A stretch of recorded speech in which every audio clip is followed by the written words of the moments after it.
Bonjour à tous, j'espère que vous allez bien. Aujourd'hui, on va parler de parfums que j'ai ressortis encore de mes armoires et que j'avais oublié malheureusement. Et pourtant, c'est des chefs-d'œuvre, c'est beau. Et c'est vrai que je mets plus ce genre de parfum parce que je suis tellement attirée par les parfums de niche ou les parfums très, comment on dit, très sucrés comme ils font maintenant, étant donné que je suis une gourmande. Mais c'est vrai que là, j'ai ressorti un petit peu. Là, ces temps-ci, il fait beau en Corse. Et du coup, je me suis dit, allez, je vais un petit peu sortir un peu des parfums un peu plus fleuris. Et du coup, je voulais vous en parler parce que c'est des parfums qui sont oubliés dans mes armoires. C'est des parfums qui sont pas trop chers. Alors que c'est des chefs-d'œuvre. Ça me fait de la peine de les laisser dans des étagères. J'ai voulu les ressortir et je vais vous en parler. On va commencer tout de suite par la marque, excusez-moi, la marque Boucheron. Alors celui-là, le Boucheron pour femmes. Alors en eau de parfum, pas en eau de toilette. Alors c'est celui-là, mes loulous. Boucheron de chez Boucheron. Et c'est une eau de parfum.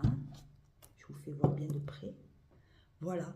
Et là, on tombe sur un parfum qui est à la fois fruité, à la fois très femme, un peu, je dirais un peu rétro. Parce qu'on a plus ce genre de parfum ambré, fleuri, fruité, qui est hyper chargé en notes, bien entendu. C'est un parfum qui, pour moi, qui est oublié, qui est sous-estimé. On se retrouve avec des notes d'orange au départ. C'est vrai qu'au départ, on a des notes d'orange. Alors, c'est un faux départ, puisque si on se fiait aux premières notes, on va se dire, oh là là, mais c'est un fruité celui-là. On sent de suite des odeurs de tangerine. Alors, c'est mon parfum du jour, hein, donc je peux vous en parler. Et je me suis dit, mon Dieu, Sandrine, pourquoi tu ne mets jamais on se retrouve avec un parfum à base d'agrumes au départ. Je vous fais bien voir le flacon, Boucheron. Voilà.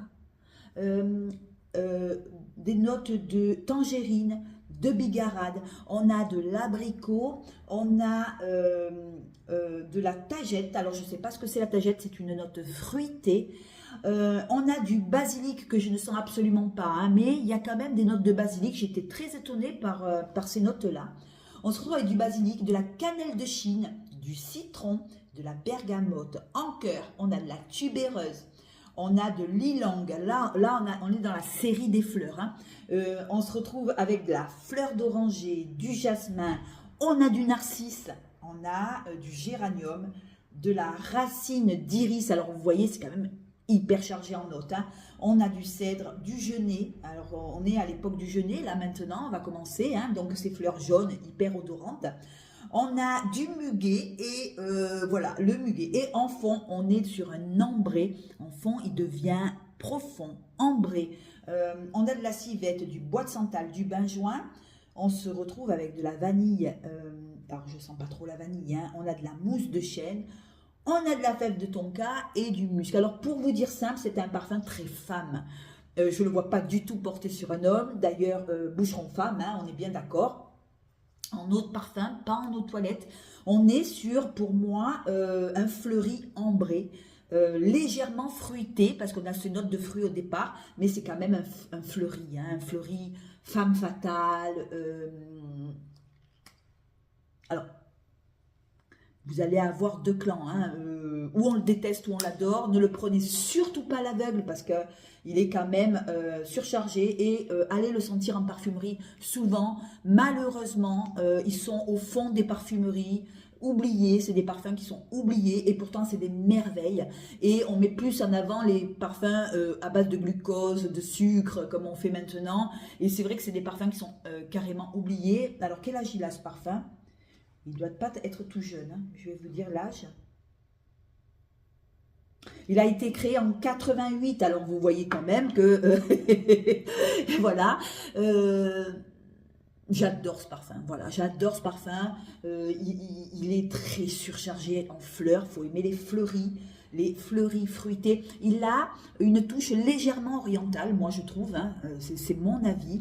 Et quand j'ai des fois la nostalgie des vieux parfums d'époque, eh ben, je remets Boucheron de chez Boucheron, femme en en eau de parfum. Et en ce moment, il est sur Notino, il ne dépasse pas les 30 euros ou 35 euros. Franchement, pour un chef-d'œuvre comme ça, c'est abusé d'avoir des parfums qui sont tellement peu chers. Et pourtant, c'est des beautés, c'est des pépites. Pour moi, c'est une pépite, hein.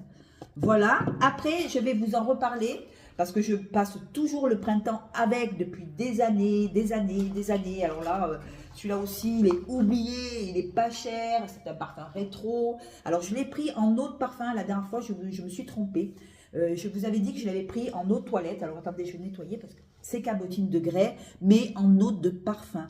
Et là, on est sur quelque chose de très floral qui annonce le printemps. On a des notes de fleurs blanches, on a des notes légèrement vertes, vous voyez, un petit peu herbacées.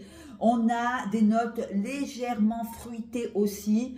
Là, on se retrouve avec un parfum qui est aussi chargé en fleurs. Fleurs et fruits.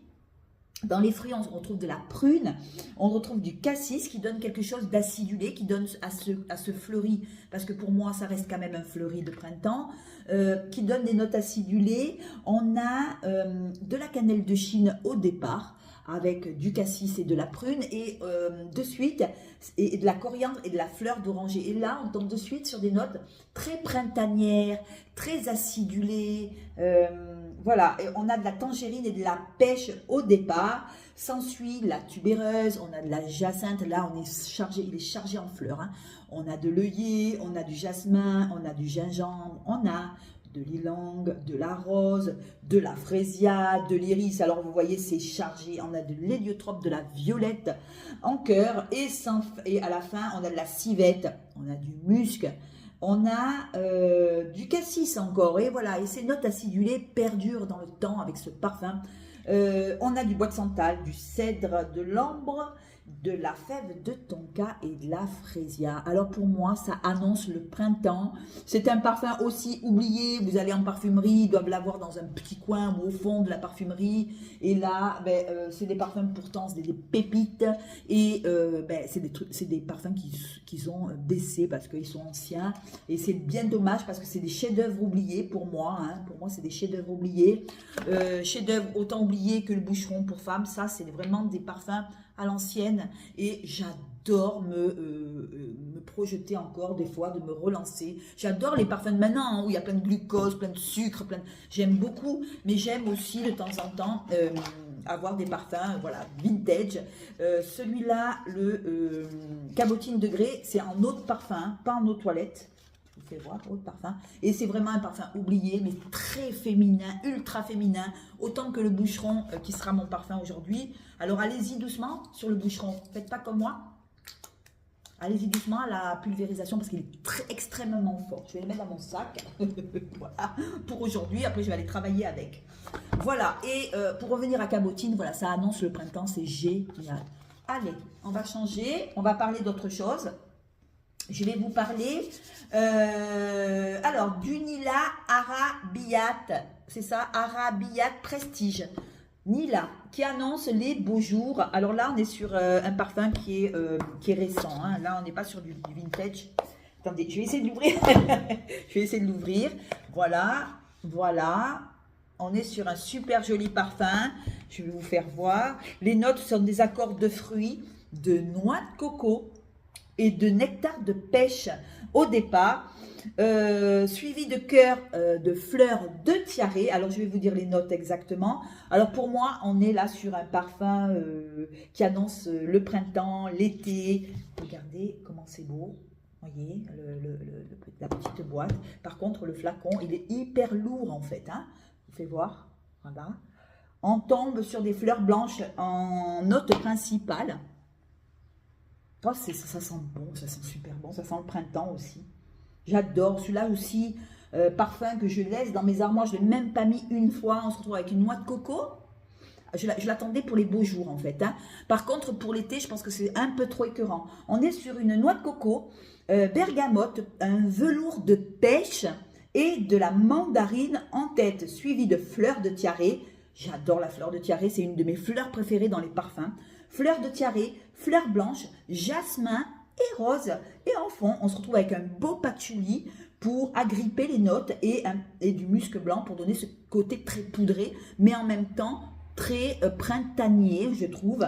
Alors, je vous parle du printemps avant les autres parce que pour moi, en Corse, déjà, où on a très froid, où on a de la pluie, où on se retrouve avec des notes, des températures qui sont un petit peu plus élevées que d'habitude. Et du coup, ben voilà, voilà, on est sur vraiment l'annonce des beaux jours, là où ça renaît, où les fleurs renaissent. Là, on a de la belle fleur de tiare qui nous fait penser aux vacances. On va s'approcher des vacances d'été quand même, hein, ou de Pâques. Et là, on est sur la fleur blanche, du jasmin, de la rose, du musc blanc, du patchouli. J'adore. Et sur une noix de coco assez crémeuse. Voilà, Nila, ça annonce les beaux jours. Il y avait le Nila à la vanille. Vous me direz si vous l'avez pris. Et qu'est-ce que vous en pensez? Mais moi, j'en ai tellement marre de la vanille. C'est pas que j'en ai marre, c'est que je passais l'hiver avec la vanille. J'avais envie de changer un peu, j'avais le choix. Et du coup, j'ai pris celui à la fleur de tiare qui est pour moi peut-être un peu plus... voilà, ça change un peu, voilà. Et par contre, celui-là, la vanille me plaisait beaucoup. Mais ils ne sont pas donnés, les Nila. Hein, voilà, donc vous me direz ce que vous en pensez. C'est Arabiat Prestige. Et regardez-moi, le flacon, il est hyper lourd, là, vraiment très, très lourd. Hein. Là, dans le sac, vous prenez facile 1 kilo. Hein. Mais j'adore l'odeur, voilà. Alors, je ne sais pas à qui il ressemble, mais bon, vous me direz, vous regarderez, voilà. Je le remets dans sa boîte. Voilà. Regardez. Je vais le sortir, je vais le mettre ce week-end. Hop, voilà. Et on va continuer. Alors, pour un parfum aussi oublié, parce que même s'il est un peu plus récent que les autres, je trouve que ce parfum est oublié. Il est de l'année 2011 et c'est le Midnight Rose de Trésor de Lancôme. Et là, on se retrouve avec un parfum à la rose. Et la rose, ça fait pas longtemps que je suis une rose fruitée, hein, pour ainsi dire. Une rose accompagnée de framboise acidulée. On a la framboise acidulée au départ avec la rose. Et moi, il me fait beaucoup penser à un d'Angel Nova. Voilà, Angel Nova. Le rouge, je crois, oui, c'est ça, le Angel Nova, me fait beaucoup penser à celui-là, mais à la différence, c'est que celui-là, il est beaucoup plus rose, beaucoup plus fleuri, il a beaucoup plus cet aspect fleuri et acidulé. On a du bourgeon de cassis en cœur, et c'est ça qui donne ce côté acidulé. Avec le poivre rose, on a de la pivoine et du jasmin. Et là, c'est frais, c'est au goût du jour, hein, c'est pas un parfum vintage. Hein, là, on se retrouve quand même avec un parfum un petit peu vu, revu. On est sur un parfum hyper fruité, avec la note de rose, un petit peu épicé par le poivre rose. Et c'est quand même tout doux, hein, c'est quand même fruité. Voilà, si vous connaissez le Angel Nova, vous aimerez sûrement le Trésor de Lancôme. Ne le prenez pas, c'est la même chose en fait. Hein. On se retrouve avec de la vanille, du musc, du cèdre de Virginie. Je l'aime bien. Mais j'en reprendrai pas, je vais vous dire pourquoi, parce qu'on l'a senti, on l'a ressenti, on l'a ressenti, et j'en ai plein des comme ça, donc du coup j'avais fini le Angel Nova, j'ai voulu reprendre celui-là, me disant que peut-être, mais on tombe quand même dans ces odeurs-là, hein, des notes acidulées de framboise avec la rose, bon voilà, c'est vu, c'est revu, mais c'est joli, voilà, c'est joli. Si vous ne connaissez pas le Angel Nova, je vous invite à aller prendre celui-là, il est moins cher à l'achat que le Angel Nova, enfin je pense, hein, parce qu'il est plus ancien, et voilà. Mais super joli parfum qui annonce un petit peu le printemps, qui annonce un petit peu, voilà, le retour au beau jour. Et pour finir, j'ai ressorti, alors celui-là, il est en eau de toilette. Malheureusement, je croyais l'avoir pris en eau de parfum. Et il y a une abonnée qui m'a dit, non Sandrine, tu l'as pris en eau de toilette. Mais l'eau de toilette tient bien. Quand je l'ai mis la dernière fois, je me suis dit, bon, ben, j'ai bien fait de l'avoir pris en eau de toilette. Parce que je pense que si je l'avais pris en eau de parfum, ça m'aurait un peu gêné. Là, on se retrouve avec des accords de fleurs blanches. C'est le Gucci Bloom de Gucci. Regardez. Le petit flacon, je l'ai ressorti un petit peu de son carton. Il a passé l'hiver dans sa boîte. Je vous fais voir. Voilà. Là, on est sur quelque chose de très printanier aussi. On est sur du parfum. Il faut aimer le jasmin. Hein. Là, on a du jasmin en tête. Et il faut aimer le jasmin et la tubéreuse. Et je pense que vous êtes nombreux à aimer les fleuris. Après, c'est pas un parfum hyper recherché, mais j'adore. Jasmin en tête. On a de la tubéreuse en cœur. Et là, on est sur de la tubéreuse. Hein, là, voilà. Et du caractère des hommes en fond. Et moi, je dois dire que c'est un parfum que j'adore pour le printemps. Parfum, bon, déjà que j'ai senti, mais un parfum quand même que j'aime bien quand même sortir, hein, pour le printemps, j'aime bien. Là, la tubéreuse, elle est travaillée de façon assez fleurie, mais assez fraîche. C'est pas la tubéreuse trop lourde, c'est pas quelque chose de trop lourd qui va vous incommoder toute la journée. Attention, alors si vous aimez la tubéreuse, prenez-le en eau de parfum, mais je pense qu'en eau de toilette, ça suffit, parce que la tubéreuse, tout dépend comment elle est travaillée, ça peut être quelque chose d'un petit peu gênant. Moi, je l'ai pris en eau de toilette et j'ai bien fait. Le jasmin est hyper fleuri, hein, on est sur un jasmin solaire, fleuri. Voilà, cette fleur de tubéreuse aussi est géniale en cœur. C'est ça qui fait la colonne vertébrale de Gucci Bloom. Il n'est pas nouveau, hein, chez Gucci, hein, c'est pas un nouveau, hein. Moi j'ai voulu prendre la version, voilà, Gucci Bloom, parce que il m'a tiré. J'adore le jasmin, j'aime la tubéreuse, mais j'ai pris un petit risque parce que je l'ai pris en eau de toilette, mais je l'ai pris à l'aveugle et j'adore. Voilà, j'adore. Voilà, j'aime bien des fois avoir les originaux en parfum, vous voyez, comme quoi, là aujourd'hui, je vous ai fait une vidéo sur les parfums originaux et pas sur les dupes. J'aime bien aussi avoir les marques. Le prochain que je vais m'acheter, que je vais me reacheter, c'est le Narciso poudré, mais la version originale. Parce que j'ai essayé les parfums d'équivalence sur les Narciso poudrés et j'ai pas retrouvé l'odeur. Donc du coup, je me suis dit, le prochain achat, c'est le Narciso poudré. Il n'y a que celui-là qui me va. J'ai essayé chez Nox, j'ai essayé chez... comme il s'appelle, chez Choubi, et j'ai pas retrouvé cette odeur de Narciso poudré que j'ai dans mon Narciso original. Et donc du coup, prochain achat, je vais me le prendre. Voilà, et puis c'était bon, et puis voilà, on a fait le tour. Là, je vais filer travailler, je vais partir travailler. Je vous souhaite une bonne journée, gros bisous, merci de m'avoir écouté. N'oubliez pas de booster ma vidéo. Je sais pas comment on booste, hein, j'en sais rien. La dernière fois, il y a ma petite abonnée qui m'a dit, je sais pas comment on booste. Ben, je sais pas moi non plus, donc voilà. Et je vous embrasse, je vous fais de gros bisous. Dites-moi en commentaire qu'est-ce que vous avez ressorti un petit peu avec les beaux jours, voir un peu ce que vous avez. Et je vous embrasse, bisous bisous.